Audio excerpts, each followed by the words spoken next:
Pronto, estamos gravando. Então, boa noite a todos. Sejam bem-vindos a mais uma aula da nossa disciplina de Economia Política. E na aula de hoje eu vou falar um pouquinho, né, sobre a evolução da ciência econômica. Antes de eu iniciar propriamente dizendo aqui no assunto, eu já vi que algumas pessoas já fizeram a tentativa do questionário, tá? Já tem umas notas boas já lançadas, deixa eu só confirmar aqui como que tá quem já fez, né, até agora. Lembrando que tem até o dia 21 ainda para fazer, e o conteúdo é das 2 unidades. Deixa eu só dar uma olhadinha aqui, quem que já fez, deixa eu ver. 4 pessoas já fizeram, uma foi bem e outras não, tá? Uma só foi bem, as outras 3 ainda não, mas acho que não finalizou ainda, por isso que ainda não tá enviado.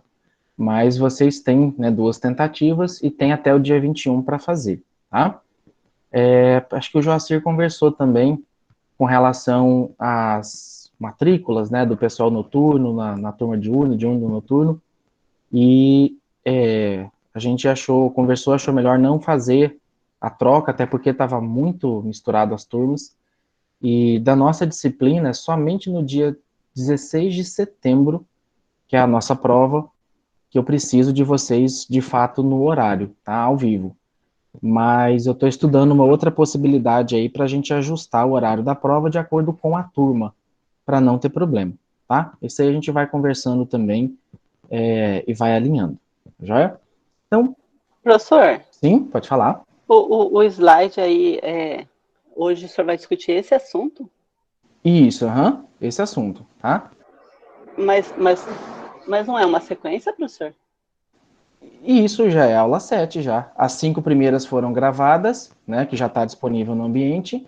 As 6 a gente fez no dia 10 e hoje é a 7ª.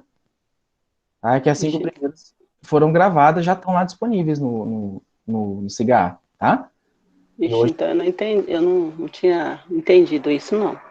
tá? Eu achei que a gente ia discutir aquelas outras aulas, porque inicialmente a gente tinha assistido elas, mas ficou para um outro momento discutir as escolas e tudo mais. Não Isso. foi?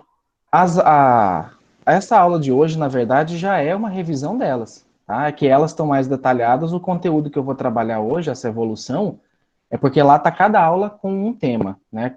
Focado num assunto específico.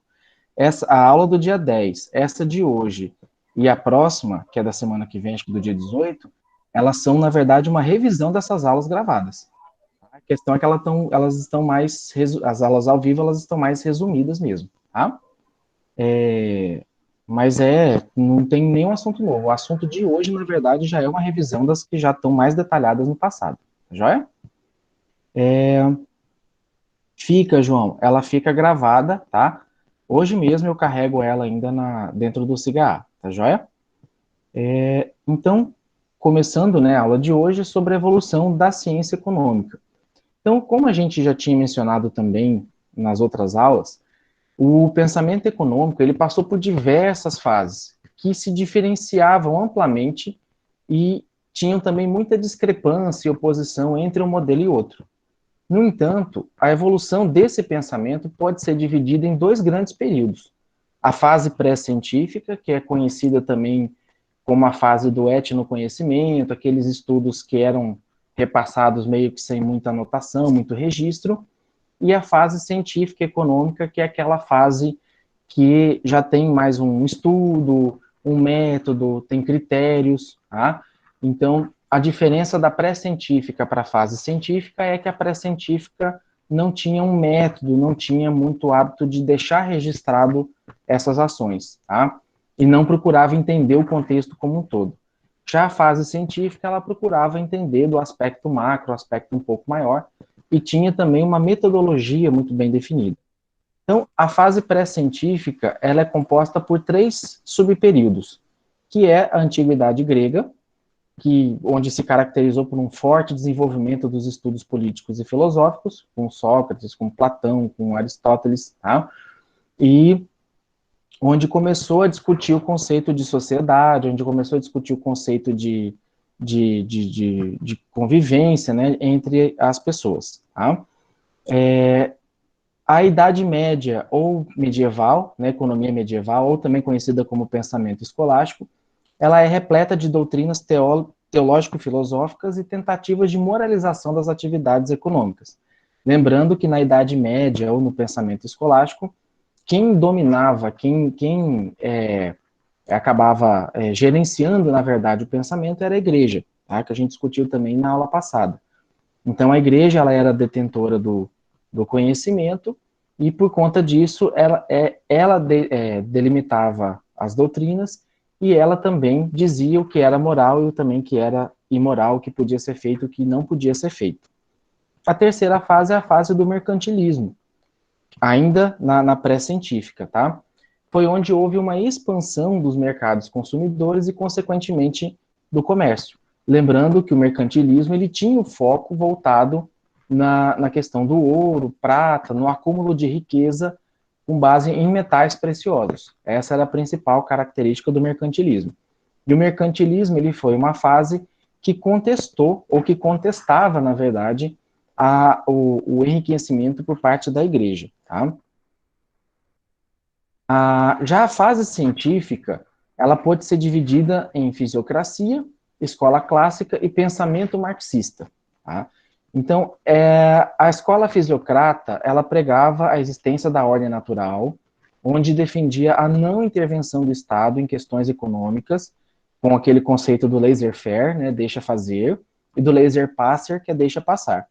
Pois qualquer intervenção traria certamente algumas ineficiências. Então, na ideia da fisiocracia, o natural, a intervenção do governo, ela não era muito bem-vinda. Eles queriam que os próprios produtores e os próprios compradores se organizassem dessa maneira, sem a intervenção do Estado, tá? Principalmente na questão da taxação de impostos e também no dizer o que fazer, como fazer e quando fazer. Hoje, esse modelo que a fisiocracia, na verdade, queria, né, que ela implantava, é um modelo de um tipo de associativismo. Aqui em Mato Grosso você tem as associações, por exemplo, dos comerciantes, você tem a associação dos produtores de soja, você tem a associação dos produtores de gado leiteiro, enfim, né? E essas associações, eles conversam entre os associados para ter uma noção de quem vai produzir, o quanto vai produzir, mas não que isso seja uma regra, apenas para se organizar, para não acontecer como acontece muitas vezes, por exemplo, quem mexe com gado leiteiro, né? Às vezes o preço do leite está lá em cima, aí muita gente começa a produzir, né, comprar vaca, investir em insumo, em ordenadeira mecânica, de repente o preço do leite despenca e o custo fica mais baixo do que, o preço de venda fica mais baixo que o custo de produção. Então, a fisiocracia, ela defendia essa ordem natural, né, e uma não intervenção do Estado, tá? Eles deixavam que os próprios produtores se organizassem. O marxismo, ele citava a ordem natural também, tá? Só que ele citava junto com a ordem natural a harmonia de interesse, que era defendida também pelos clássicos, afirmando que tanto um quanto o outro resultava na concentração de renda e na exploração do trabalho. Então, Karl Marx, ele pregava o seguinte, que o capital ele era um inimigo, né, do trabalhador, né, que o capital ele explorava o trabalhador e que, uma vez que você tinha a terra e mão de obra disponível, o capital ele deveria ser o agente integrador, o fator de produção integrador que iria nivelar a questão dos ganhos e todo mundo tinha que ganhar de maneira igual ou pelo menos proporcional ao que trabalhava. Tá? O problema do marxismo é que na teoria ele é muito bonito. Tá? Na teoria, na verdade todas as teorias ela tem o seu pano de fundo muito bonito. Acontece que na prática isso é muito difícil de acontecer. Por quê? Porque ninguém considera relativamente justo um trabalhar mais, o outro trabalhar menos e todo mundo ganhar igual, né? Tem aquela fábula da formiga e da cigarra, né? As duas estão trabalhando, só que uma está trabalhando cantando, a outra está trabalhando coletando alimento, né? E a ideia da fábula é que a cigarra, ela é assim, a formiga ela é injustiçada porque ela trabalha mais enquanto a cigarra está cantando, se divertindo, tá? E o marxismo, essa ordem natural que ele citava, e essa harmonia de interesse, ela muitas vezes era conflitante com a questão de quem é detentor do capital, né? Porque quem tem o capital, ele quer ter o capital dele reinvestido, ele quer ter o retorno, né? E ele remunera proporcionalmente muito inferior, né, à mão de obra, e com isso ele acaba conseguindo um ganho a mais, né, porque além dele ter o ganho na economia da mão de obra, ele tem um ganho também do produto que vai ser vendido, do produto que vai ser comercializado. O que o marxismo muitas vezes desconsidera é os riscos da produção, ou os riscos dos fatores de produção. Porque, por exemplo, o marxismo ele enxergava muitas vezes o lucro, mas ele não enxergava o prejuízo. Então, esse era o problema, né? Quando tinha o lucro, ele questionava o lucro exagerado, né? Que aquele lucro era do trabalhador e não do detentor do capital. O problema é que ele, quando tinha um prejuízo, quem acaba com prejuízo era o detentor do capital. E o trabalhador, obviamente, não acaba diretamente com esse prejuízo. E, assim, é um modelo bem teórico, tá? Que muitas vezes é associado ao socialismo e também ao capitalismo, não, perdão, ao socialismo e ao comunismo. O capitalismo é o oposto, totalmente oposto. E o socialismo e o comunismo, eles têm um ponto em comum, um marxismo, justamente pela questão da igualdade, do nivelamento das classes sociais, porque o marxismo ele não pregava a distinção por classe social, coisa que o capitalismo já prega com mais frequência. Tá?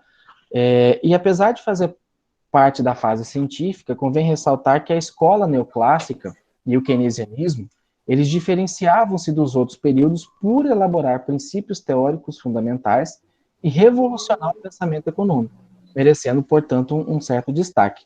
Só para complementar aqui ainda a questão do marxismo, para fechar também, com um exemplo, eu citei na aula da manhã, vou citar agora também, o exemplo da Bolívia, aqui do lado, que é de vizinha aqui da minha cidade, que é Cáceres. Em São Matias, o combustível ele é subsidiado pelo governo. O que significa isso? Vamos supor que o preço da gasolina lá em São Matias, vamos supor não, o preço da gasolina em São Matias é próximo de R$1,20, R$1,30 hoje, tá? Em reais. Só que isso é o que o cidadão de São Matias paga nesse combustível. Mas para o governo, esse combustível custa R$2,50, por exemplo, para ele importar ou para ele, né, explorar e comercializar. Então, nos países socialistas, como a Bolívia, Venezuela, Cuba, boa parte dos produtos, boa parte da assistência é subsidiada pelo governo, tá? Então, é o governo que acaba bancando e o cidadão ele paga bem pouco. A diferença, por exemplo, de abastecer aqui no Brasil, é que como não tem subsídio, então quanto mais o posto vender, melhor para o posto, tá? Na Bolívia já é o contrário. Na Bolívia, como o combustível é subsidiado pelo governo, então ele calcula mais ou menos a frota de veículo ali em São Matias e ele manda o combustível para abastecer a cidade por um mês, digamos assim. Então, alguns anos atrás, tinha muito brasileiro, inclusive eu, que ia até São Matias para abastecer o veículo. Né? Eu tinha terra ali perto, eu já aproveitava e já abastecia o veículo. E aí, dessa maneira, involuntariamente, a gente acabava lesando quem morava na cidade. Por quê? Né? Porque uma vez que o governo mandava um combustível para abastecer, por exemplo, 2.000 veículos, se 2.500 ou 3.000 veículos abastecessem, ia faltar para quem morava na cidade, ia faltar para outras pessoas que poderiam precisar. Então, como era esse subsídio vinha do governo, o governo teve que adotar medidas de proibir a venda para brasileiro ou aumentar o preço para que não fosse incentivado o consumo de combustível naquela região, tá? Para que, de fato, o combustível fosse vendido somente para quem tivesse veículo emplacado ali em São Matias, tá? Então, na escola, e aí retomando, né, na escola neoclássica, o pensamento liberal ele se consolida e surge a teoria subjetiva de valor. Então, na teoria keynesiana, ela procura explicar as flutuações de mercado e o desemprego, as suas causas, sua cura e o funcionamento. Então, a teoria keynesiana, ela veio, na verdade, pegar um pouquinho do marxismo, tá? E um pouquinho da escola clássica, no sentido de fazer o melhor das duas teorias, tá? Então, ela entendia que havia uma necessidade de se atender o lado social, as pessoas, tá?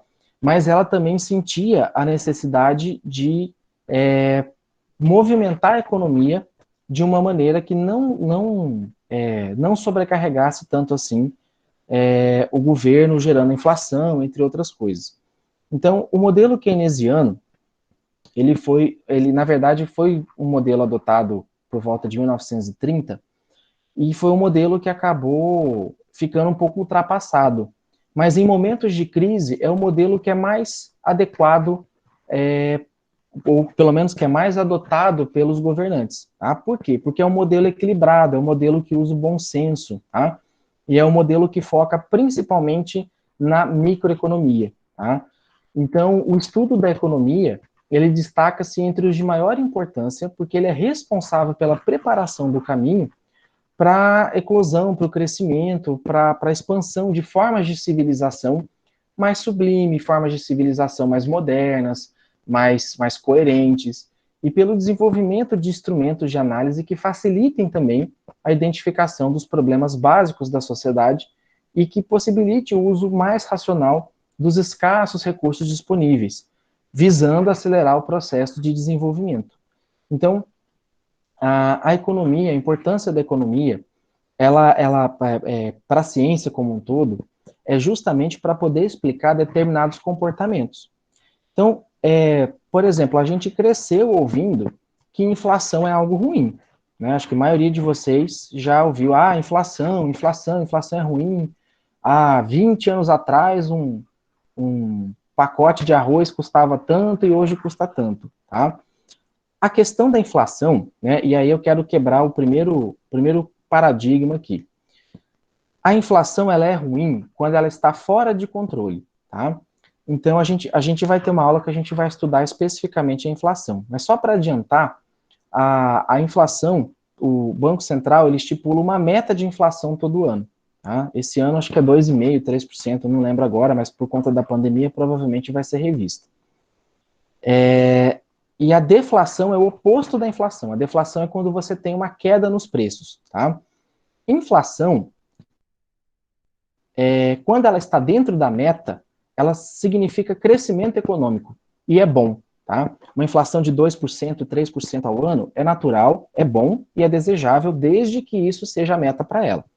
Uma inflação, uma meta de 5% e uma inflação de 10% já é preocupante. Isso significa aumento de preço generalizado e pode caracterizar uma situação em que a economia está perdendo o controle, que a economia está escapando da mão do governante. Então, uma outra situação que a gente observa, por exemplo, no nosso cotidiano, no nosso dia a dia, né, aquela nota de R$ 200 que está para ser lançada aí até final de agosto, é uma nota que tem seus pontos positivos e pontos negativos. Num período de inflação, de hiperinflação, em que você tem um lançamento de uma moeda de um valor mais alto, significa perda de valor da moeda. Tá? Porém, essa nova moeda, a nova cédula de R$ 200, ela veio para resolver um problema de entesouramento, que a gente vai falar sobre isso também numa outra aula, que é o seguinte: por conta do auxílio emergencial, que é uma forma de você injetar o dinheiro diretamente na microeconomia, tá? Diretamente na mão de quem faz girar a economia, que é o cidadão, você acaba fazendo com que as pessoas criem uma certa reserva, elas se precavêm. E aí o que acontece com as pessoas? Elas acabam tentando poupar o dinheiro, porque elas não sabem o que vai acontecer no mês seguinte. Ela não sabe se ela vai precisar de dinheiro para comprar um remédio, ela não sabe se ela vai precisar de dinheiro para pagar uma dívida, ela não sabe, né? Então, como esses R$ 600 está acima da renda média de muitas famílias, que já não tinham uma conta, já não tinha feito um compromisso com esse dinheiro, elas acabaram poupando esse dinheiro. Muitas acabam não confiando no dinheiro tecnológico. O que elas fazem? Elas vão lá, sacam e guardam o dinheiro. E esse dinheiro guardado é tirar o dinheiro de circulação e muitas vezes acaba faltando, inclusive, para o comércio, tá? Professor, Sim? mas eu queria fazer uma reflexão aí com relação a isso, sabe? Com relação ao auxílio, por exemplo, né, que o senhor está falando da moeda e tal. Pode falar. O governo criou tantos empecilhos para que a pessoa saque o dinheiro, tanto que a pessoa não consegue sacar dinheiro de imediato, ela só consegue pagar contas e tal, então ela não vai ver esse dinheiro. Essa moeda de R$ 200, ninguém vai ver. Só os grandes mesmo, ao meu ver, claro, né? Porque Assim, o que eu vejo, né, as pessoas que a gente auxilia e ajuda com relação ao auxílio emergencial, elas conseguem pagar contas, e algumas ainda, né, porque o sistema deles é bem precário, uhum. e a dificuldade é tão grande para esse saque que não tem, depois que eles criaram todos esses empecilhos ou ferramentas, não sei, para, digamos, facilitar, movimentar a economia, que esse é o discurso que o governo tem usado, não vejo por que criar essa nota. Então, assim, né, é o que eu tenho observado em relação a tudo que a gente tem vivenciado, as pessoas que têm acesso a esse seguro aí, esse auxílio. Sim, sim. A questão, Odiné, é assim, não que eu estou fazendo a defesa do governo, tá? Só estou explicando o que de fato aconteceu, tá? É, muita gente, por exemplo, o governo, se ele tivesse liberado o dinheiro nas contas, qualquer conta de qualquer banco, as pessoas iam continuar fazendo esse processo de entesouramento. Elas iam lá, iam sacar o dinheiro e não necessariamente elas iriam pagar as contas, tá? Até poderia futuramente. Mas o problema foi que, assim, qual que era a estratégia do governo? Ele ia dificultar ao máximo o saque, ele ia fazer com que a pessoa tentasse pagar as contas através de cartão virtual, através de nas contas básicas de água, luz, telefone, que acaba virando, né, vindo em forma de boleto, e o saque do dinheiro seria a última opção, a última alternativa. Por isso que entre o depósito e o saque, normalmente está levando 15, 20, 30 dias, porque ele quer que o cidadão não faça o saque do dinheiro, tá? Por quê? Porque ele não tem cédula disponível para todo mundo, não tem esse dinheiro em circulação disponível para todo mundo, tá? Vocês, quem é dono de mercado, ou quem tem parente que às vezes que é dono de mercado, quem tem comércio no geral, não sei em Campos de Julho, Diamantino, onde a gente tem aluno, mas aqui em Cáceres tem lugar que chega a pagar, comprar moeda por 10% do valor. Então, por exemplo, R$ 100 de moeda, o cara te paga 110, porque não tem moeda, todo mundo começou a colocar moeda em cofrinho, né? E para o governo é muito caro o custo de produção de uma moeda. Né? Por que a gente não vê moeda de 1 centavo? É porque elas não valem quase nada? Não, porque para produzir uma moeda de 1 centavo custa 6 centavos. Então custa 6 vezes mais eu produzir a moeda do que o valor de face dela. Tá? Então, essa questão, assim, tem toda uma estratégia por conta disso. Uma cédula alta de R$ 200, por exemplo, ela favorece muito a questão da corrupção, né? Porque fica mais fácil de esconder o dinheiro, esconder 50 mil reais, tem que usar umas 30 malas de dinheiro, esconder 200 mil reais cai para 15, né?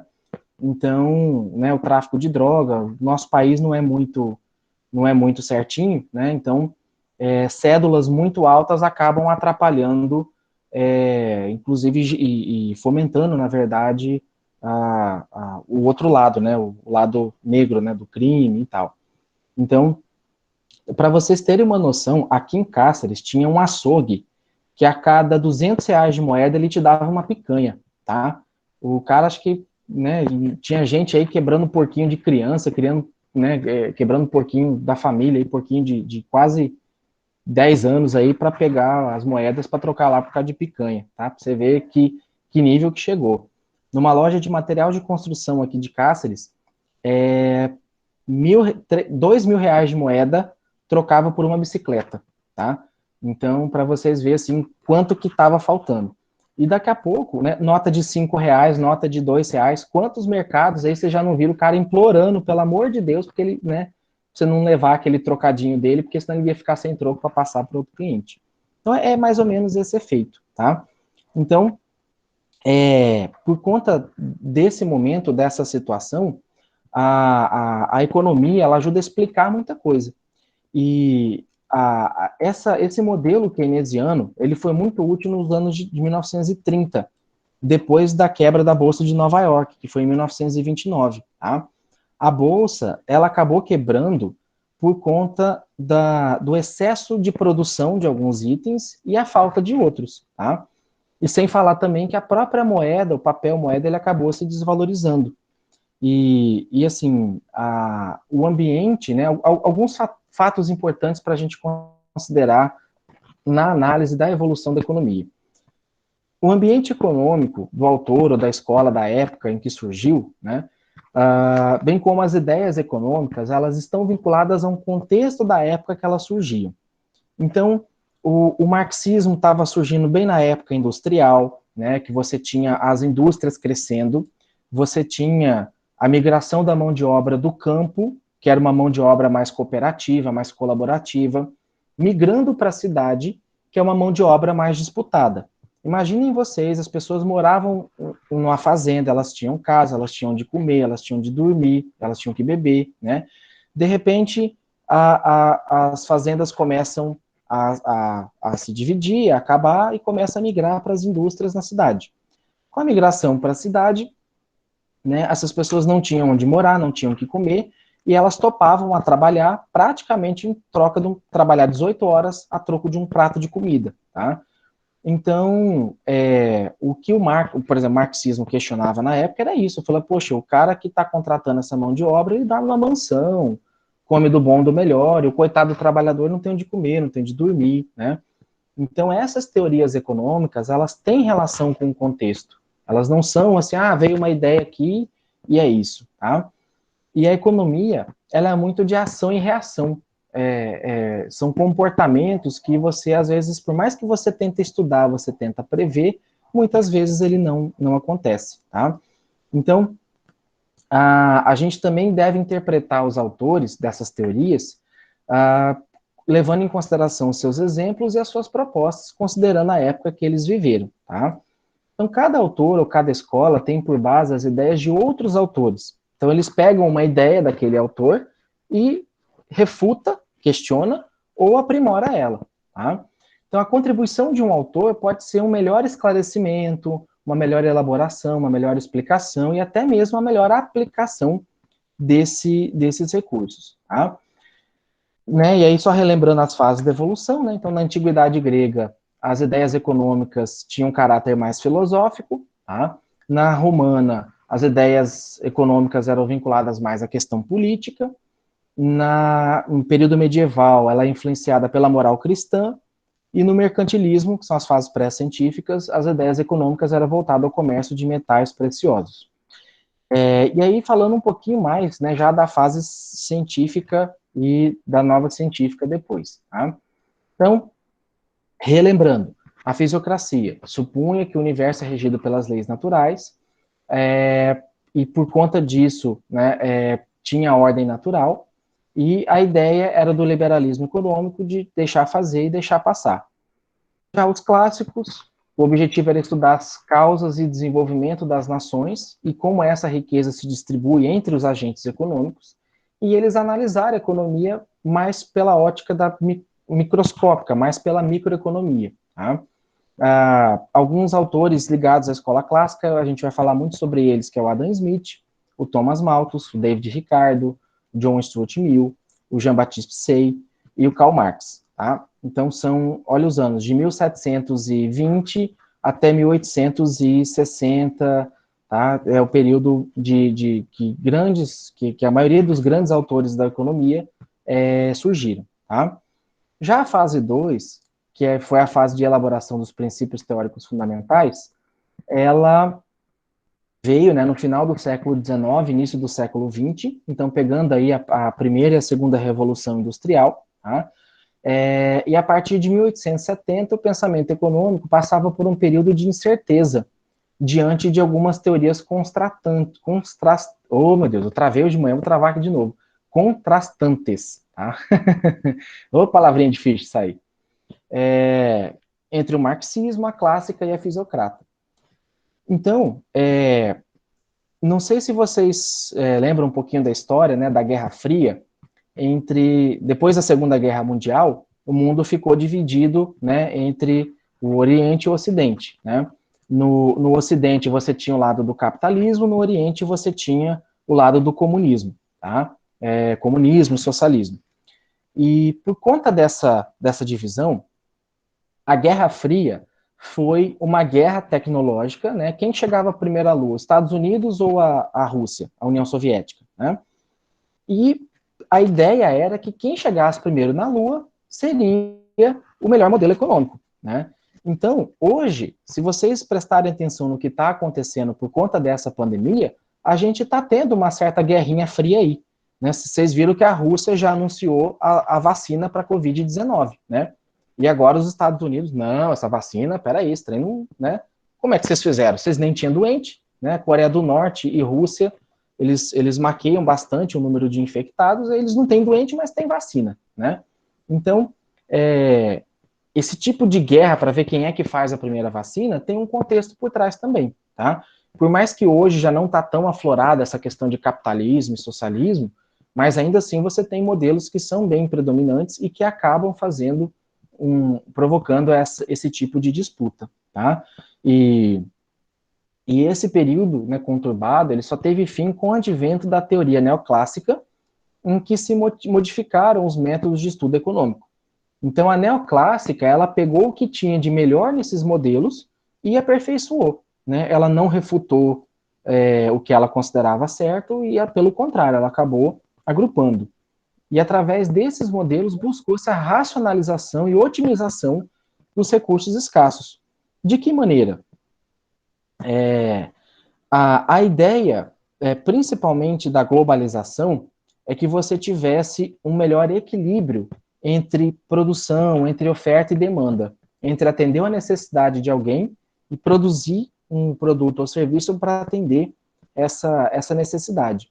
Então, vou citar um exemplo que eu citei de manhã também aqui para vocês.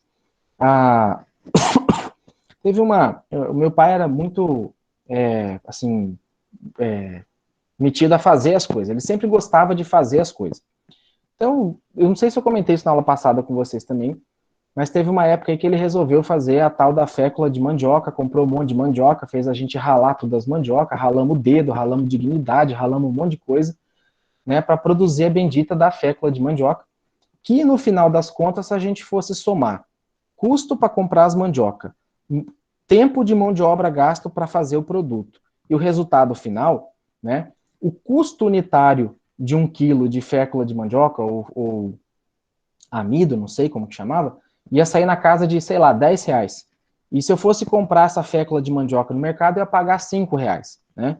Então, não compensava eu produzir, né, essa fécula de mandioca, porque não tinha cabimento, é muito mais barato você ir no mercado e comprar, né? E a mesma coisa, tem país hoje que questiona se é viável ele produzir ou se é viável ele comprar ou importar, tá?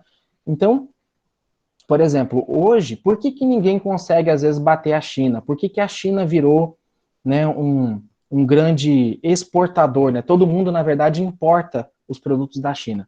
Porque é difícil competir com a mão de obra da China. Lá não tem férias, não tem terço de férias, não tem 13º, não tem FGTS. Lá é hora trabalhada, é hora paga. Ainda assim, é um valor bem baixo, tá? E não tem feriado, não tem sábado, não tem domingo. Eles têm, acho que, 6 dias de folga ao longo do ano, tá? Salvo engano. Então fica difícil você querer, por exemplo, fabricar uma peça aqui, sendo que lá na China essa peça é fabricada num custo muito mais barato, tá? Então, a teoria neoclássica, ela diz que você deve concentrar esforços naquilo que você tem potencial, e nesse potencial seu que vai resolver problemas de escassez em outros locais. Então, se eu pegar o exemplo aqui, por exemplo, do Iraque, o Iraque tem muito petróleo, mas não tem uma grama plantada lá, porque é um país que é praticamente terra, pedra e petróleo. Então, o Iraque precisa importar muita coisa. Tá? Eles têm petróleo, que é uma moeda de troca, mas não tem comida, eles precisam comprar comida. Eles importam muita comida. Tá? Então, a teoria neoclássica, ela pregava que o homem saberia racionalizar e, portanto, ele saberia economizar seus ganhos e gastos. É nela que se dá a consolidação do pensamento liberal, que doutrinava um sistema econômico competitivo, tendendo automaticamente para o equilíbrio ao nível de pleno emprego dos fatores de produção. E aí eu abro um parêntese aqui, né? A teoria neoclássica, né, o modelo neoclássico, ele estuda muito os fatores de produção. Então, uma coisa interessante para a gente analisar é que o Brasil hoje está com aproximadamente, o Brasil tem aproximadamente hoje 13, quase 14 milhões aí de desempregados. Eu não peguei um dado atual aí depois da pandemia, mas bem no começo da pandemia era próximo de 13 milhões aí de desempregados. Então, o que você precisa analisar, né, significa que você tem uma mão de obra sobrando, né? Se a pessoa está desempregada, essa mão de obra, em tese, está sobrando. O que você precisa ver é o que esses 13 milhões de fato estão fazendo. Será que eles estão desempregados buscando um emprego, ou será que eles estão desempregados porque não estão formalizados, tá? Então, muito dos dados que a gente tem que observar, né, é isso, é 13 milhões, mas são 13 milhões procurando emprego, ou são 5 milhões procurando emprego e 8 milhões que estão empregados de maneira informal, tá? Então, é isso que a economia precisa entender para saber qual é o caminho que ela vai tomar, tá? Qual é o caminho, quais são as políticas públicas, para onde que ela vai direcionar os recursos, tá? Porque a economia neoclássica, se teve um bom ensinamento dela, é por conta da ação do governo. O governo tem um papel importante para resolver grande parte dos problemas econômicos. Então, ao mesmo tempo que a economia neoclássica, ela defende, por exemplo, o pensamento liberal, uma ideia mais liberal, ao mesmo tempo ela defende que num momento igual esse de pandemia, quem tem que dar o suporte não é o comércio liberal, é o governo, tá? A economia aqui de Mato Grosso, ela, acho que foi a economia, se não foi a primeira, foi a segunda que mais cresceu no país, mesmo na pandemia. A gente arrecadou, o estado de Mato Grosso arrecadou, acho que mês passado, quase 15% a mais do que o mesmo período do ano anterior, sem pandemia, né? Imagina se a pandemia não tivesse o tanto mais que ia arrecadar. E isso é considerado por... Tem vários fatores que influenciam nisso, né? A questão da gente ser um estado celeiro, né, um estado produtor, um estado com agronegócio muito forte, o agronegócio não foi muito afetado. A gente teve a questão do próprio governo federal injetando dinheiro na economia com o auxílio emergencial. Esse auxílio acabou salvando muito comércio, tá? Muito comércio quebrou, muito comércio fechou, mas esse auxílio acabou salvando muita gente, tá? E você tem várias outras medidas que acabam auxiliando no processo de tomada de decisão. Então, uma coisa que eu comentei também hoje de manhã é que, assim, esse momento de pandemia, ele gera muita insegurança, muita instabilidade, porque o gestor público muitas vezes não sabe direito o que fazer, né? Ninguém estava vivo, acho que nem a Rainha Elizabeth estava viva na pandemia passada para saber qual foi o comportamento das pessoas. E aquele comportamento da última pandemia, de 100 anos atrás, não está sendo o mesmo comportamento de agora, né? 100 anos atrás não tinha como você transferir dinheiro por um celular para a pessoa poder usar e pagar a conta, tá? Então, essa dificuldade da pandemia para o gestor público acaba gerando vários problemas. Por exemplo, vocês devem ter acompanhado vários estados, aí, várias cidades, em que teve superfaturamento na compra de produtos ligados, né, seja insumo, seja respirador, seja aparelho ligado aí à área da saúde, né?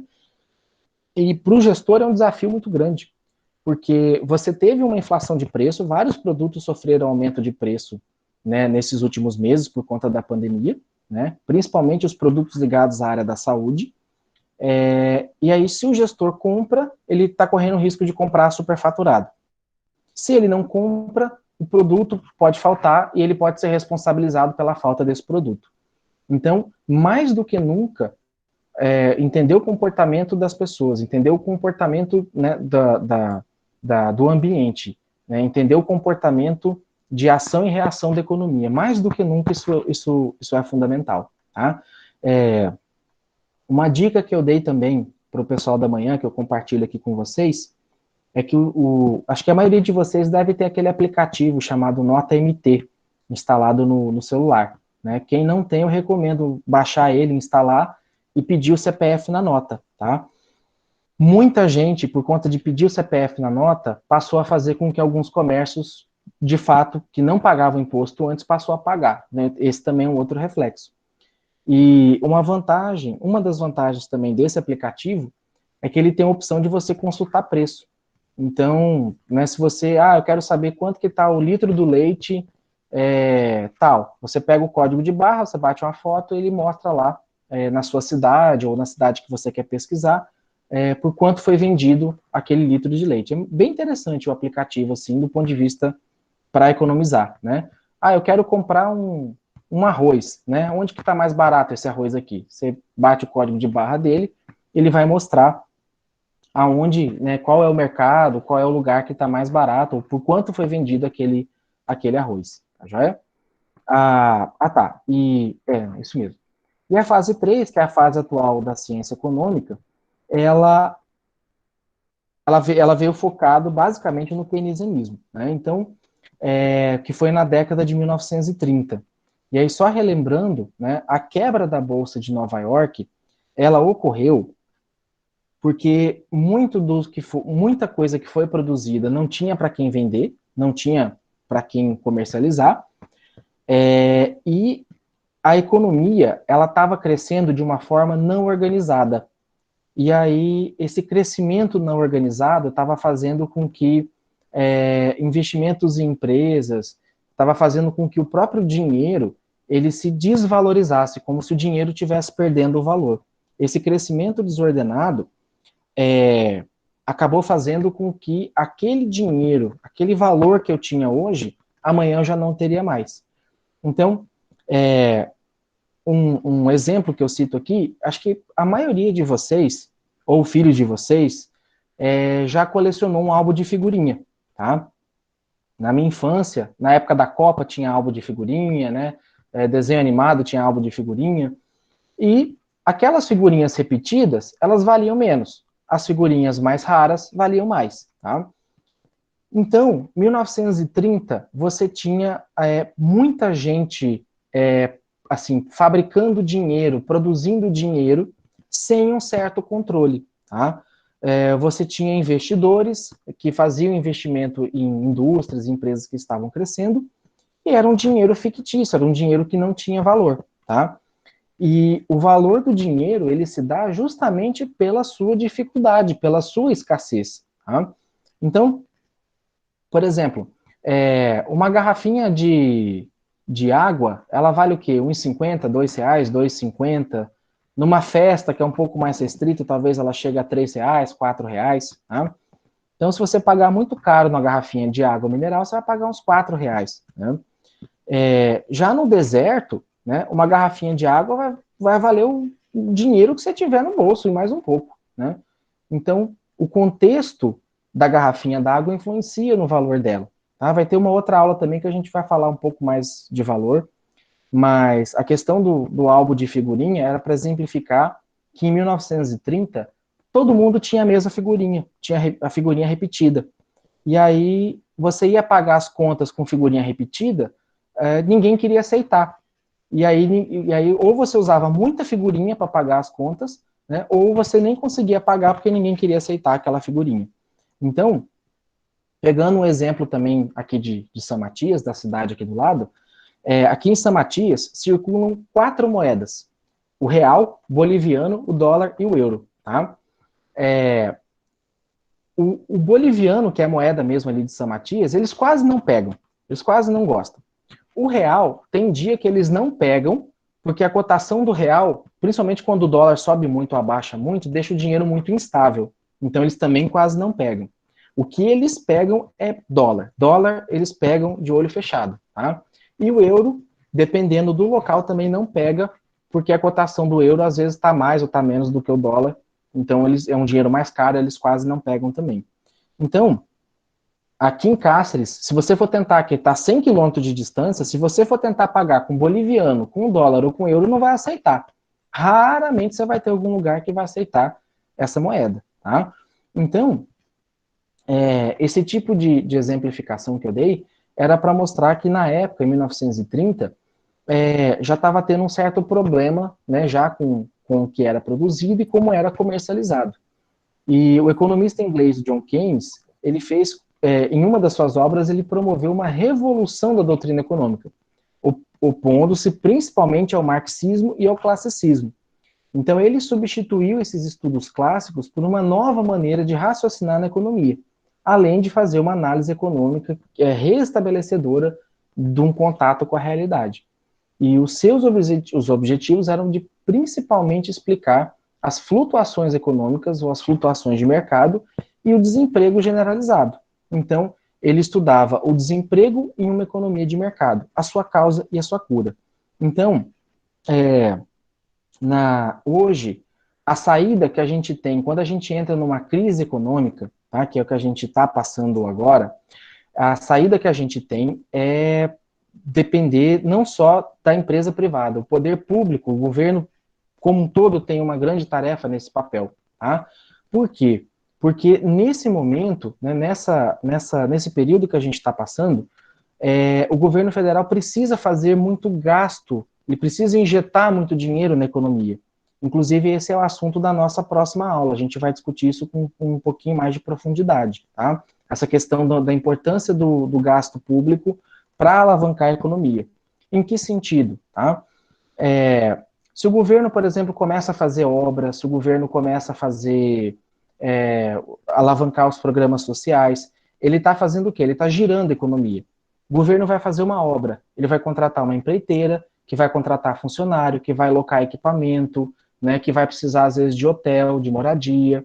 Então, todo grande crescimento econômico, ele é acompanhado de ações de governo, ou deveria, né, ser acompanhado de ações de governo. Então, não sei se tem algum aluno de Aripuanã, eu não cheguei a olhar, se tiver aí, manifesta, fazendo um favor, mas Aripuanã foi uma cidade que nos últimos 2, 3 anos, na verdade, os últimos 4 anos, disparou em termos de crescimento econômico por conta, né, de uma usina hidrelétrica e por conta do garimpo, ainda que esse garimpo seja meio que ilegal ali na região. Né? Não sei se hoje já está regularizado, mas me parece que ainda está irregular. Isso, ó, Aripuanã presente, olha lá. Tá? Então vocês podem falar até com mais propriedade do que eu. E eu lembro de ter ido em Aripuanã, na verdade eu fui esse ano, eu tive em março aí, né, fiquei atolado na Estrada da Morena um tempão, tá? Eu fui tentar cortar pela Estrada da Morena e fiquei atolado lá. Mas enfim, eu gosto demais de Aripuanã, acho muito bonito aí. Difícil chegar, mas muito bonito. E Aripuanã, uns 4 anos atrás que eu fui, eu lembro que eu paguei acho que R$ 50 num hotel, né? Dessa última vez que eu fui, acho que eu paguei 130 num hotel assim, bem mais inferior, e quase que fui expulso do quarto de manhã, porque já tinha outra gente para entrar, né? Quer falar alguma coisa, Wilson? Né? Eu quero. O senhor citou aí minha cidade, né? Eu estou aqui agora em Aripuanã. Uhum. Antes eu estava em Campo de Força na faculdade. Isso que você falou mesmo. Aripuanã, durante esses 3 últimos anos, ele cresceu assim, deu aquele up, assim, cresceu de uma forma que eu nasci aqui, a minha família também é uma das que, como que eu falo, pioneiras. E tá ouvindo, professor? Sim, tô ouvindo, pode falar. Tá bem claro. Então, minha família é uma das pioneiras e, tipo assim, ninguém nunca imaginou que minha cidade fosse crescer dessa forma. E igual você falou mesmo, aqui tudo subiu questão de alimento, aumentou muita coisa aqui, né? A cidade ampliou, subiu questão de alimento, igual o senhor falou, hotel. Gente, quem vem para minha cidade tem que marcar hotel acho que um mês antes, porque Isso. não tem mais. Entendeu? Aí a questão do garimpo também, assim, ao mesmo tempo que é bom para a economia da nossa cidade, é ruim, tem o seu lado bom e seu lado ruim, né? Como a gente também, assim, algumas pessoas da minha família mexem com essa área do garimpo, foi legalizada agora, né? Montaram uma cooperativa e legalizaram. Então, tipo assim, é bom porque gira dinheiro na cidade, mas o outro lado ruim, porque assim, o garimpo, tipo, não tem lei, né? É entre eles ali. Então, acontece de, assim, por não ter lei, né? Não ter normas ali, aumenta os crimes na nossa cidade. Mas, assim, graças a Deus, assim, por esses tempos, assim, tá meio controlado. Mas é isso daí. E veio para cá 3 mineradoras, né, terceirizadas, representadas pelo Estado, e, tipo assim, estão tirando aí nossos minérios, né, só que o lado que a gente não está vendo é o lado dos recursos, né, onde está sendo investido isso. Então, assim, tem um lado bom? Tem, mas tem um outro lado ruim.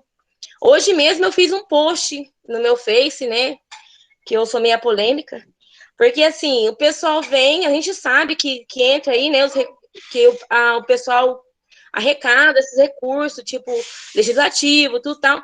E cadê? Onde está sendo investido, né? Daqui uns dias essas empresas vão embora, os contratos terminam, e como que fica a nossa cidade?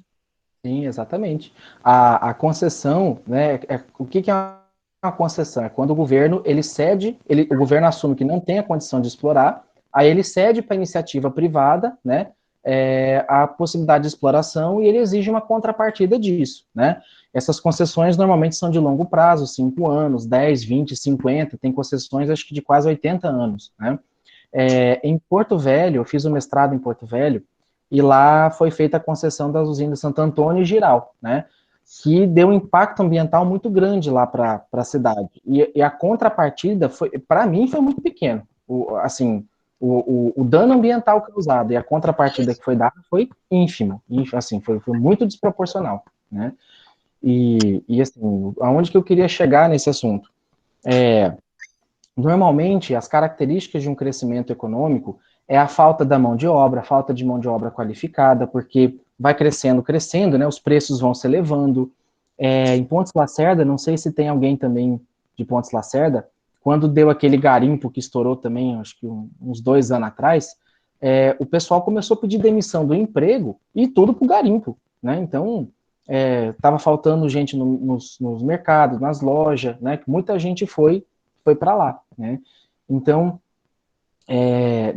todo mundo quer um crescimento econômico, assim, que a gente chama de sustentável, aquele que vai fazendo aos poucos e vai fazendo dentro de um planejamento.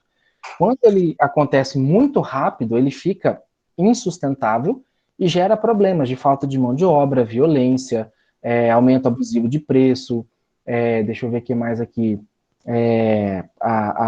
moedas paralelas, moedas alternativas, né? Não sei se chegou a acontecer em Aripuanã de muita coisa ser paga, por exemplo, com ouro, só com ouro, né? Sim. Né? Tinha lugar que não aceitava dinheiro, eles né? recebem ouro aqui. Isso, entendeu? Então começa a virar essas, né, são características de crescimento econômico exagerado, tá? O Sim? professor, mas tem outro lado também, porque assim, as pessoas não sabem brigar pelos seus direitos, né? As pessoas são muito assim, como que eu vou dizer, muito iludida. Porque na minha cidade vão passar um asfalto ali, né, tal, vai ter um asfalto. Aí fala assim, mas a empresa tá vindo, tal, a gente nunca teve um asfalto, agora vai ter. Mas eu vejo que não é só isso, entendeu? Eu vejo que eles não é só essa parte, entendeu? Tem outras questões aí que deveria ser empregado o dinheiro, né? Porque essas empresas, eles, devido à questão ambiental, né, eles têm que pagar lá como que fala? Eu vou citar o exemplo, Wilsilene. Eu esqueci o nome da moça agora, que ela era daqui de Caça, ela montou um restaurante em Aripuanã. Não é Dona Flor, eu tô tentando lembrar o nome dela aqui agora. Puxa, Dona Ruth, não. Ela montou um restaurante já tem um tempinho aí em Aripuanã. Ela faz comida caseira e tal. E ela foi para trabalhar e levou a família inteira dela. Trabalha, acho que a família inteira com ela. Então, não é um asfalto. Você precisa de escola, você precisa de posto de saúde, você precisa de uma infraestrutura, né, de uma praça, de uma área de lazer, de um parque, né?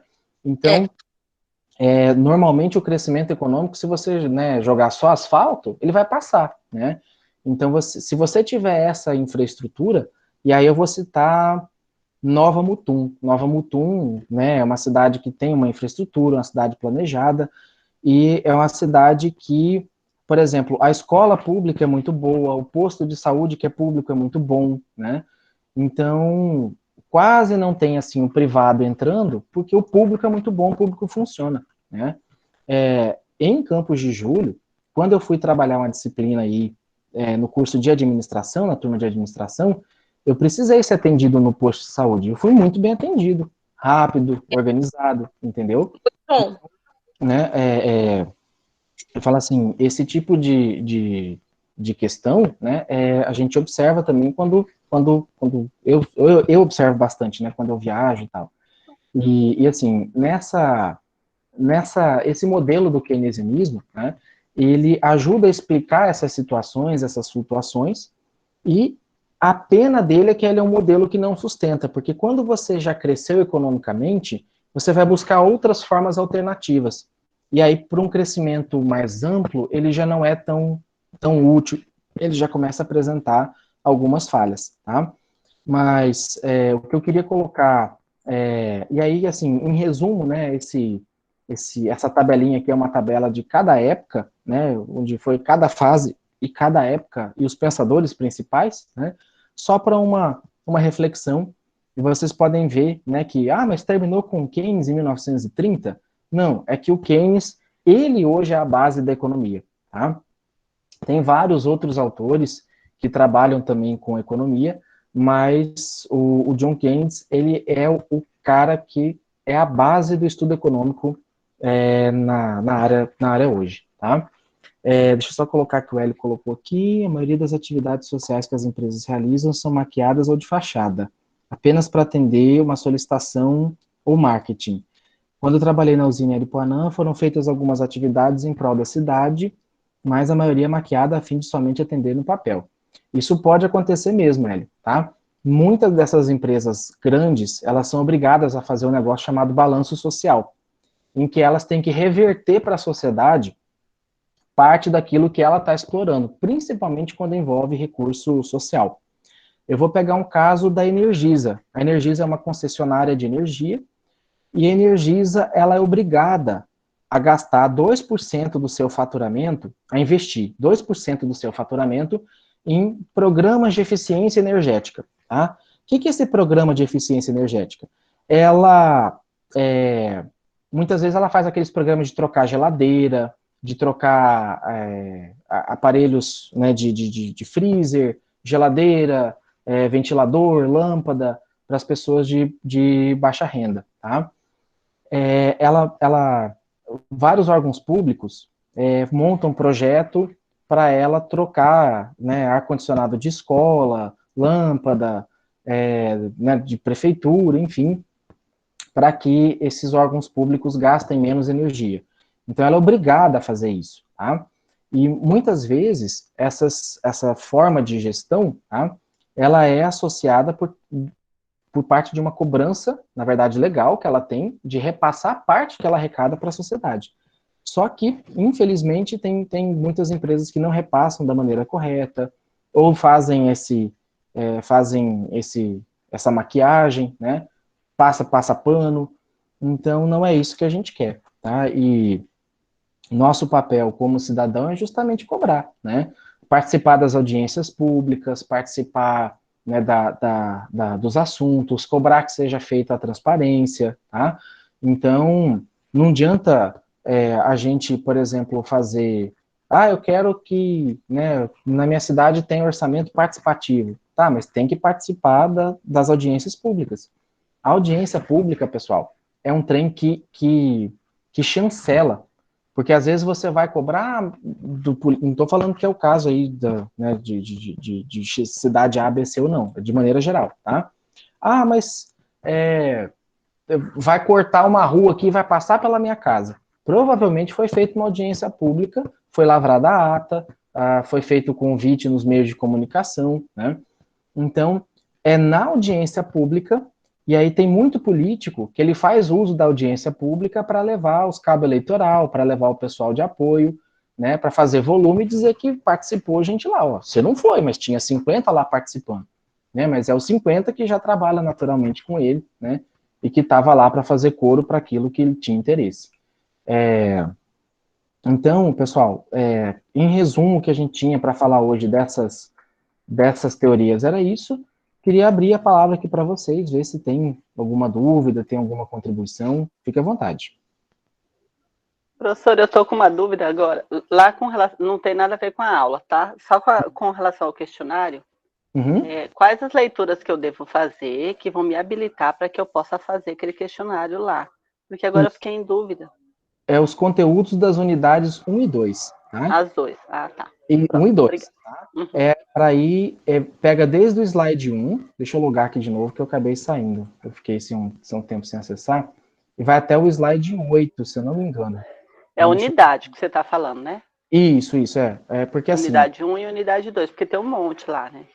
Tem unidade de 1 a 5, tá? Uhum. Unidade de 1 a 5. Eu vou cobrar no questionário da unidade 1 e 2, tá? E a Letícia está perguntando aqui para falar mais sobre o trabalho em grupo. O trabalho em grupo, pessoal, assim, eu não aconselharia vocês mexerem com ele agora, porque eu vou falar dele, tá? Mas eu recomendo, como ele vai abrir dia 22 ainda, tá?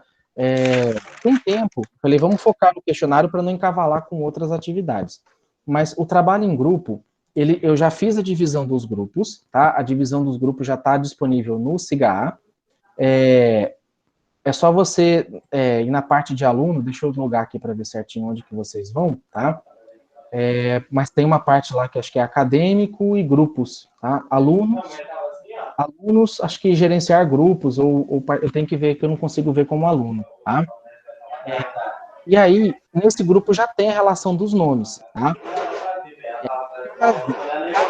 Vocês tenham dificuldade, professor, eu estou tentando falar com um membro aqui do grupo, mas eu não conheço, eu estou tentando contactar aqui, mas não estou conseguindo, vocês me avisem, tá? Porque assim, o trabalho é em grupo. Vocês vão se organizar e vão dividir como vocês vão fazer, se vocês querem reunir ao vivo, se vocês querem dividir, isso é critério de vocês, tá? Mas caso alguém não ajude, professor, no grupo aqui são 5 pessoas, mas essa pessoa aqui não ajudou, tá? Na hora de vocês postarem um arquivo, vocês vão me dizer que essa pessoa não ajudou, eu vou reduzir a nota dela, tá? E eu postei já os arquivos, mas eu não postei o modelo ainda para vocês utilizarem para responder, tá? Mas até amanhã eu já faço isso. E assim, do questionário, ele já está aberto, o questionário vai ficar aberto até o dia 21 de agosto, tá? A Wilsilene até colocou aqui que ela já respondeu. Não tem problema, tá? Só lembra, pessoal, que o questionário são 2 tentativas. Então, se você já tirou uma nota 100, não precisa responder a segunda vez, a não ser que você quiser fazer para estudar. Porque se você tirar 70, 60, vai prevalecer a maior nota, tá? Eu falei 100, né? É 10, é 0 a 10. Eu fiz a primeira tentativa, fui muito mal, tirei 30, tirei 40, você tem mais uma tentativa. Mas eu recomendo, se você tirou uma nota abaixo de 70, 60, 70, estuda de novo antes de ir respondendo, tá? Então, tirou 90, beleza, Wilsilene, você tem mais uma tentativa. Se você tirar abaixo de 90, né, o que vai prevalecer é o 90, tá? Então, né, assim, o trabalho em grupo, ele não é muito extenso. E como vocês estão tendo tarefa de outros professores, eu não queria passar tudo de uma vez, até para não encavalar e não acabar atrapalhando, não fazer vocês perderem prazo dos outros professores. Então, e assim, o trabalho em grupo, eu preciso trabalhar a unidade 3. O trabalho em grupo são assuntos referentes à unidade 3 e 4. Então, eu não queria passar ele agora, até para não adiantar, não atropelar vocês, tá? Eu só peço assim, só posso tranquilizar que não é difícil, tá? É bem tranquilo as perguntas, tá? E eu tenho certeza que vocês vão dar conta, porque vai ficar pelo menos aí 10 dias aberto, tá? Então, dá tempo tranquilo, tá? De fazer. Já vai ter a nota do primeiro questionário, tá? E pode ser, depois a gente dá uma estudada, em vez de eu abrir dia 22, talvez antecipar um pouquinho, tá? É que eu não queria abrir ele concomitante com o questionário para não dar problema e não encavalar, tá? E, deixa eu ver aqui, respondido, Aldinei, a dúvida? Sim, professor. Professor, vocês, quando os professores pensaram nessas aulas, vocês pensaram nessas atividades, assim, tudo juntos ou não? Cada um pensou no seu calendário? Assim, a gente trabalhou as aulas e as atividades para evitar chocar, né? às vezes, assim, fica muito difícil, porque cada disciplina tem disciplina que exige mais atividade, tem disciplina que é um pouco menos, entendeu? Então, por exemplo, de início eu ia fazer 5 atividades, uma por unidade. Eu falei, não, vai ficar muito difícil, vai ficar muito apertado. Como 3 é o mínimo, eu falei, eu vou trabalhar com o mínimo, né? Então, tem professor que às vezes vai trabalhar com 3, com 4, com 5, mas a ideia é que a gente trabalhe com o necessário, né? Nem muito, nem pouco, com o necessário para a gente garantir que vocês estão aprendendo, tá? Ah, tá. Não, porque assim, a gente tem, por exemplo, lá no Direito Civil, do dia 11 ao 22, a gente tem um relatório individual, né? Por isso que eu perguntei, assim, se vocês tinham conversado, né? Porque tem duas que tá bem perto, daí nós temos o questionário, que é 11 a 22 também. Só não ficou próximo, assim, a antropologia. Mas tá, mas mudando de assunto, professor, agora eu entendi. Lá quando o senhor falou lá que lá no marxismo, já o marxismo citava a ordem natural, a harmonia dos interesses, defendia. É que eu queria falar, eu até levantei a mãozinha, mas não queria te interromper. Não, pode interromper. Eu levantei, porque assim, a gente andou vendo algumas atividades aí nesses dias, e aí, quando a gente queria falar, a gente levantava a mão, o professor acompanhava o chat e dava a palavra, para a gente não interromper ele no meio do raciocínio. Sim, mas, sim. né, fica uma sugestão também. Aí lá eu fiquei pensando uma coisa assim, ó, o senhor disse que a teoria do marxismo não dá muito certo e tal, porque, por exemplo, quando o patrão, digamos assim, eu vou dar esse exemplo para o senhor entender, porque a gente está começando um negócio, né? Digamos que o empresário, o patrão, quando ele tinha prejuízo, daí ele não era ressarcido por isso. Mas o fato dele não ser ressarcido diante desse prejuízo não seria pelo fato que ele já lucra um valor bem exorbitante ao longo de um período. Ele tem uma concentração de renda. Então, quase sempre o trabalhador, ele é menor, ele ganha menos, né? Ele é remunerado, só vem de uma coisa, que é a força de trabalho, né? Que é a força do braço e tal, suor do rosto, digamos assim. Então, não seria devido a isso, porque, por exemplo, então, se a gente fosse colocar tudo, pelo menos eu penso, né, na mesma balança, não seria interessante, então, o patrão também nos ressarcir de acordo com esse lucro exorbitante, e daí, quando ele tem prejuízo, daí tudo bem, a gente, né, talvez, eu fiquei me perguntando isso. Isso, né, porque assim, ó, hoje já existe uma forma de corrigir essa questão do lucro exorbitante, que é a lei que foi aprovada da participação em lucros e resultados. É uma forma de você tentar corrigir isso, entendeu? A questão que eu queria verificar do prejuízo é que, assim, ele prega a igualdade. Que levar embora? Ele prega a igualdade sempre. Tinha uma aqui no chão. Então, por exemplo, se você está sempre ganhando, né, então você sempre compartilha os ganhos. Mas se você está perdendo ou tende a perder por algum momento, você também teria que compartilhar ele, né? Então, em muitos países, por exemplo, vou pegar o caso de Cuba, que adotou o modelo socialista e, obviamente, tem muita proximidade com o marxismo, tá? Lá em Cuba, o salário mínimo ele é próximo de $50, perdão, próximo de $50. E por que é $50? Porque o governo subsidia praticamente tudo.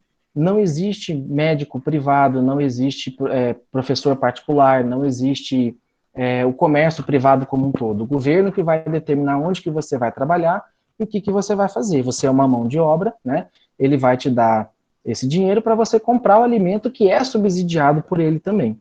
Então, a ideia do marxismo é justamente fazer esse trabalho nivelado, compartilhado. Tá? E o problema é que você consegue nivelar no marxismo? Consegue. Só que o nivelamento ele acaba sendo muitas vezes por baixo. Tá? Nem sempre você consegue fazer o nivelamento por cima. Por quê? Porque chega num determinado momento que a própria mão de obra ela não está disposta a trabalhar aquele a mais para ter uma sobra, para ter um ganho a mais. Ela quer trabalhar aquele necessário para a subsistência. Tá? Então, o marxismo, ele tem essas falhas, ele tem muitos pontos interessantes, ele tem pontos que, de fato, fazem a gente refletir, né? Particularmente falando, tem muita mão de obra que é explorada de forma injusta, né? Muito mal remunerada, o lucro é muito exorbitante em cima do que ganha, e você tem a lei hoje que, para determinados tipos de empresa e para determinados segmentos, obriga ao benefício de dividir parte no lucro com os colaboradores, tá joia? Mas assim, não que não possa o patrão lá, o empresário, absorver aquele lucro, aquele prejuízo com base no lucro que ele teve anteriormente. A questão é que, em períodos de pandemia, como agora, né, eu vou citar um caso de algumas lojas num shopping de Cuiabá, que meu irmão trabalha lá. Tem loja que paga 20 mil reais de aluguel e ela teve que ficar, acho que 4 meses fechada, pagando aluguel, pagando o condomínio do shopping sem vender R$ 1 de produto, né? Então, é lógico, teve época que ela faturou muito, teve época que ela ganhou demais, né? Mas na época que ela ganhou, por conta da lei, ela dividiu parte do lucro, não todo, mas na época do prejuízo agora, ela segurou os trabalhadores para não demitir e acabou absorvendo esse prejuízo, né? Então, nunca vai ser, a teoria não vai conseguir ser perfeita, porque se ela fosse, se a gente aplicasse, por exemplo, o conceito do marxismo nessa empresa, o prejuízo o lucro anterior teria que ser dividido com os colaboradores, mas o prejuízo de agora também teria, tá? E aí, muitas vezes, a maioria do pessoal já teria, talvez, gasto dinheiro, não teria poupado, né, que não é hábito de muita gente poupar, e aí poderia fazer falta nesse momento, tá? É só essa colocação que eu queria fazer, tá joia? Mais alguma Tá dúvida? joia, obrigado. Não, nesse caso, não. Pode perguntar. A Georgina perguntou aqui que não está entendendo o questionário. Eu queria ver qual que é a sua dúvida, Georgina. Se você quiser falar ou escrever, fica à vontade, tá? Eu até digo, na última aula, naquela aula que o senhor deu, segunda para nós, o senhor tinha dito que a próxima leitura era essa aqui. Agora, a próxima slide do senhor? E o próximo é o slide 8. Né? É porque eu achei que estava por dentro, tinha feito a leitura, assisti e tal, mas eu assisti o número 2. E daí hoje fui pega de surpresa, assim, tá. não consegui. É o que está escrito assim, slide 8, aula ao vivo do dia 18 de agosto, tá? Tá. É o próximo nosso. Tá jóia. A Georgina tá por aí ainda? Não conseguiu entender o questionário? Se quiser entrar em contato também, Georgina, no privado, pode entrar, tá? Eu acho que eu já tinha deixado meu celular aqui, mas vou repetir de novo. No chat, qualquer coisa, é só mandar mensagem, tá? Que às vezes uma tela que não está abrindo, tá? Só falando dos questionários, tem pergunta de verdadeiro e falso, tem pergunta objetiva, né, de uma resposta, tem com 4 alternativas, 5 alternativas, então ele está bem misturado. É que o sistema vai sortear 10 perguntas na primeira tentativa, né, e você tem que enviar essas 10 perguntas, tá? Só tomem cuidado, ele tem uma opção de salvar e continuar depois, tá? E tem a opção de salvar e enviar. Salvar e enviar, ele já vai enviar com as respostas, tá? Então, muito cuidado na hora de enviar, para não ter problema depois de zerar ou de perder aí a nota, tá ok? Caso tenha acontecido com alguém que tenha enviado sem querer, né, me avisa, que eu dou jeito de tentar corrigir isso aqui no sistema, tá joia? Com relação àquele trabalho de grupo lá, professor, eu vi que o senhor falou que é para mais para frente e tal, mas tem lá, ali eu não consegui encontrar alguma leitura que de repente a gente poderia fazer para nos subsidiar. Então, eu não quis passar ela agora, Odineia. Até porque tá. já tem muito material, entendeu? Então eu falei, vamos beleza. Uma dosada no conteúdo, senão vocês vão ficar doidinhos com tanto de... Então, eu já estava com medo. Eu estava falando para as meninas que eu até chorei ontem, porque fiquei desesperada com isso tudo. Olha, se eu falar para vocês, assim, que tá um sentimento meio que geral, eu participo de vários grupos de alunos, né? E esse sentimento, assim, de estar um pouco perdido, de muita coisa, tá com a dificuldade de acompanhar um pouco a tecnologia, é natural, pessoal. Isso que a gente está acontecendo, uma aula dessa forma, ela ia acontecer daqui uns 8 anos ainda, uns 8 a 10 anos, tá? Ela não era para acontecer agora, ela ia chegar, tá? eu posso falar isso para vocês com tranquilidade, porque eu já estudo o ensino à distância desde 2012. Eu já trabalho com ensino à distância desde 2011, 2012. A minha pesquisa do mestrado foi sobre o ensino à distância. Então, assim, qual que é a maior dificuldade que vocês têm? No dia a dia, e aí eu vou contar uma experiência minha também, tá? Quando eu fui para a primeira aula do mestrado, o professor passou 300 páginas para ler de um dia para o outro. Eu fiquei doido, né? Eu cheguei assim na sala de aula, não conhecia ninguém lá em Rondônia, né? Absolutamente ninguém.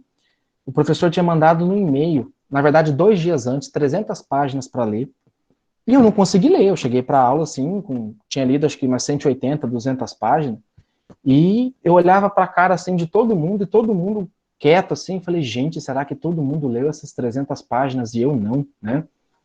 E aí o professor perguntou, né, quem tinha lido as 300 páginas. E ninguém tinha lido as 300 páginas, né? E aí foi a hora que eu me tranquilizei, falei, então eu tô igual aos outros, né? Eu não tô diferente, eu não tô ficando para trás.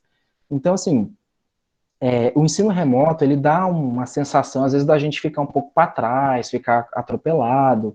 É porque, assim, numa aula presencial, o professor vai passando o material aos pouquinhos, tá? No ensino remoto, o aluno, ele acessa o material, na verdade, todo o material tem que estar à disposição dele com mais antecedência possível, porque você não sabe a hora que ele vai entrar para ter acesso a esse material. Então, tem aluno que às vezes entra, salva tudo, baixa tudo, anota, guarda, agenda as datas, e depois só vai entrar no dia da aula. Então, no presencial, esse material é dado aos pouquinhos para vocês. Aqui não. Aqui é passado quase que de uma vez toda, por isso que às vezes vocês estão um pouco perdidos, um pouco assustados. Eu até pensei em talvez não liberar todas as unidades e de ir liberando aos poucos, mas eu já tive experiência de aluno que falou assim, professor, mas eu entrei em tal dia, baixei tudo e não estou achando esse material, né? Então, talvez numa próxima disciplina, uma próxima vez, eu vou liberando aos poucos, mas a experiência minha de liberar de uma vez e aos poucos, né, o liberar de uma vez acabou tendo mais êxito. Mas o que eu recomendo? Faça um cronograma, tá? Anota numa agenda, né, quem não tem agenda, quiser anotar pelo celular ou comprar uma agenda, tal data, vence essa atividade, é individual, em grupo, vai cair sobre esse assunto aqui, tá? Porque isso ajuda bastante na organização. E aí acaba não ficando perdido, acaba conciliando numa boa, tá? E vocês vão ver que essa primeira semana vai ser a mais puxada, porque é muita informação ao mesmo tempo. Na próxima semana, vocês já sabem quem são os professores, até onde eles vão, quais são as atividades que eles vão cobrar, o jeito de cada um. Então, acho que aí vai dando uma certa tranquilizada. Eu espero que aconteça com vocês. Tá joia? Mais alguma dúvida? Por mim, tranquilo. E obrigado. Não, joia, tá? E assim, pessoal, terminando a aula aqui, né, no WhatsApp ou aqui na sala, só me chamar, tá? Que eu fico à disposição, tá? O Wesley até perguntou aqui a possibilidade da Unemat começar a pensar no curso de Direito à Distância de forma permanente. Wesley, eu acho que a OAB tem algumas restrições quanto a isso, tá? E assim, por mais que faça, né, um curso à distância, o problema do ensino à distância não é o ensino em si, é que as pessoas não têm a formação, não têm a cultura do ensino à distância. Esse é o grande problema, entendeu? Quem tem filho, que a criança voltou a estudar na escola, né, de forma remota também, os pais estão penando, acho que talvez igual ou mais do que a criança, né? Porque ele está tendo que lidar com aquilo, está tendo que lidar com essa dificuldade também. Então, o ensino à distância, ou o ensino remoto, que é o nosso caso, ele é um pouquinho mais complicado, né, e ele exige uma mudança de hábito e de cultura, o que não acontece de uma hora para outra. Esse é o grande desafio, tá?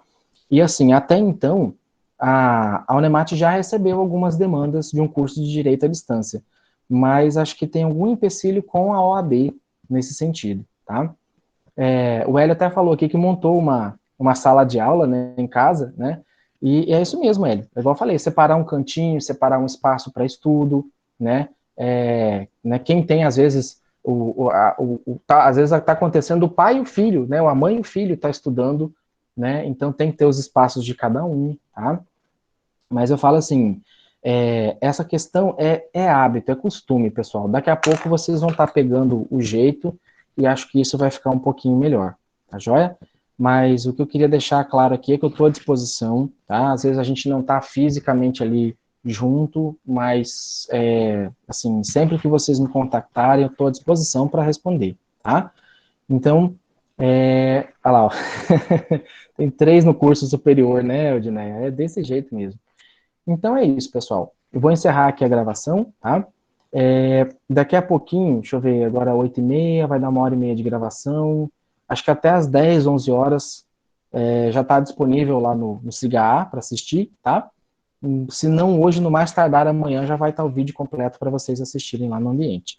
No mais, né, na próxima aula a gente vai trabalhar na unidade 2, com slide 8, tá?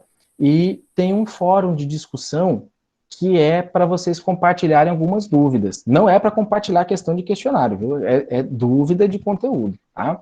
Caso vocês queiram postar, fiquem à vontade ali. Se alguém postar alguma dúvida, eu vou estar de prontidão também para responder, tá joia? Então, um abraço a todos, uma boa noite e um bom descanso para vocês. Até a nossa aula do dia 18. Tchau, tchau.